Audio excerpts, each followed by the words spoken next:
आधिक्य मोठ्या प्रमाणावर मिळवून दिलं आणि त्याच्यामुळे हे अशा जर मागच्या गोष्टी कुणी काय काय बोललं त्यावेळेस ती व्यक्ती कुठल्या पक्षात आहे आणि काय ह्याच्यावर वेगवेगळ्या प्रकारची वक्तव्य त्या ठिकाणी केली जातात।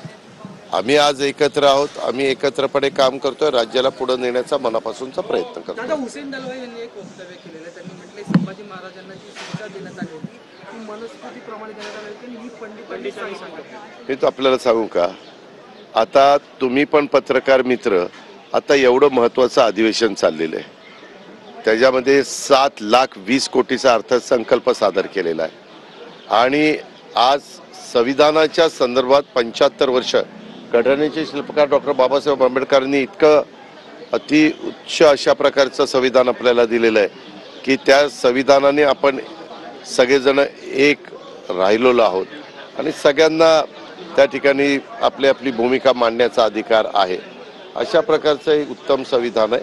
त्या संविधानाला 75 वर्ष पूर्ण झाली म्हणून त्याची चर्चा आज सुरू झालेली आहे। आता उद्या त्याच्याबद्दल आणखीन काही मान्यवर बोलतील आणि त्याच्यानंतर अधिवेशन संपेल। त्याच्यामुळं कोणतरी काहीतरी वक्तव्य करणार आणि त्या प्रत्येकाच्या बद्दल तुम्ही आम्हाला विचारणार। काही महत्त्वाच्या लोकांनी काही वक्तव्य केली तर तेवढ्या पुरतं आम्ही आमची भूमिका काय, मी माझी भूमिका मांडत असताना एक तर पक्षाची भूमिका मांडणार आणि दुसरी सरकारमध्ये उपमुख्यमंत्री म्हणून सरकारची भूमिका मांडणार। कुणाल कामरा ने जिस तरीके से पूरा उन्होंने वीडियो ट्वीट किया, उसके बाद अभी भी वो कहते हैं कुणाल कामरा कि मैं अपने शब्द वापस नहीं लूंगा, जो कुछ कानूनी कार्रवाई होगी त्यामध्ये स्वतः राज्याचे उसमें राज्य के प्रमुख हमारे चीफ मिनिस्टर देवेंद्र फडणवीस जी ने कल ही सुबह क्वेश्चन आवर में ये मुद्दा उठाया था, तब उन्होंने गवर्नमेंट की तरफ से जो जवाब दिया है वो गवर्नमेंट का जवाब लेकिन वो ट्वीट करते हुए आपका वो गवर्नमेंट का जवाब है। नहीं, आपका जो उल्लेख किया है, अरे मैंने बताया ना कि एक मिनट, चीफ मिनिस्टर मैंने कब कहा, मैंने कब कहा, मैंने कब कहा, अरे पुराना तू आप कुछ भी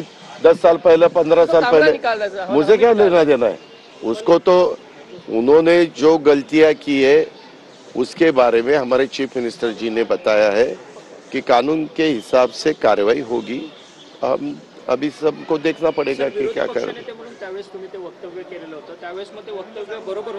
हो, त्यावेळेस विरोधी पक्षाची भूमिका बजावत असताना ते वक्तव्य बरोबर होतं, आज ते वक्तव्य बरोबर नाही। समजलं? तर मागच्या गोष्टी काढून त्यावर चर्चा करणं योग्य नाही, मी तेव्हा विरोधात होतो, आता कशाला विषय काढता, असं अजित पवार यांनी म्हटलेलं आहे।